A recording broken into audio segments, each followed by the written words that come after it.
Hello, everybody, and welcome back to another episode of What the Hell Does That Mean? I'm Self-Care Samantha, and today we're going to be working on the word esteem. Okay, before we go any further, I'd love to know what your thoughts are on my new lighting situation. If you like it, leave me a comment because we're going to play with this a little bit over the next few episodes.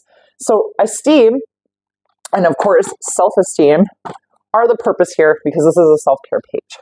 Esteem comes from the Latin word estimare, and estimare actually specifically means to value something. What is its worth? Okay, so let's just write value. However, that's a little bit of a confusing way to describe what does self-value mean? Well, I bet you there's a word you already do know that means value, and that word is respect. Okay, so when you have self-esteem, respect, you have self-respect. Okay.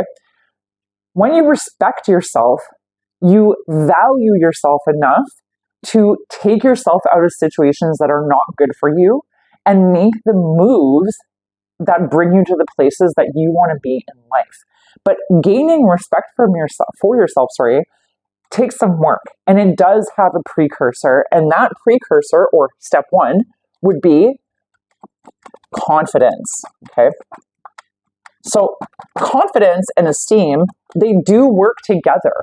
However, they are separate words. So if you don't remember, confidence means trust, okay? So trust and respect are very different concepts. You can trust somebody that you don't know at all, so you don't really have much respect for them. You just sort of like, yeah, okay, person selling you the tickets or whatever, you're trusting them to give you what you need. But if you don't know them from a hole in the wall, there's a high chance you don't respect them, okay? Now, on a self level, gaining trust with yourself will cause you to respect yourself. That was a horrible arrow. Okay, so trust is number one, and esteem follows that, okay? So how do you build this little circle of self-esteem and self-respect? Self-respect? Self-esteem and self-confidence. So you start by building trust with yourself. So how do you build trust with yourself? You do what you say you're going to do. You say yes when you mean yes. You say no when you mean no. You show up to the things that you say you are going to do. That means showing up tired. That means showing up afraid. That means showing up and fucking learning, okay? And the more times you do that, the more times you show up for yourself, you learn to trust yourself.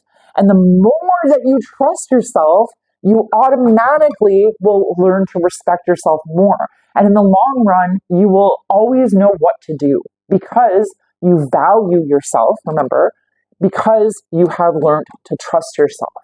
When you value yourself, you know when you're in the wrong place. And if you're in the wrong place and there's a big move to be made, you will trust yourself enough to make that move. So let's do a quick example. Let's say you've been working in a job for, a decade, and you have climbed the rung of those ladders, baby, and you are at the freaking top, but there's still people above you, CEO, owner, person who created the company. You're not getting their job, okay? You're bored. You don't really like the work you're doing anymore. You've done it a million times. There's no stimulation. There's no challenge. You know it's time to go, but you're afraid. My coworkers might think weirdly of me. What if my boss is mad at me? Okay, but what about you? If you value yourself enough, if you have enough respect for yourself, you'll know that staying stagnant like that is bad for you. And you'll trust yourself enough to apply for the new job, okay? So you see how these two things work together? Symbiotic relationship even, but they're also very different. If you remember in my last video, I said, there's times in your life that you're going to have to trust yourself and it doesn't necessarily feel good. And that stands for respecting yourself also. If you're at a job that pays you really well, but you're treated like garbage, you have to have enough respect to go find something new so that you don't have to live under that type of dread every day. And that'll only come if you respect yourself enough. I hope this helped you. I hope this helps you go into the world and gain a little esteem and confidence. And I hope you come back for the next episode of What the Hell Does That Mean? Because I have tons of ideas. If you love this video, don't forget to like and subscribe, and I'll see you soon.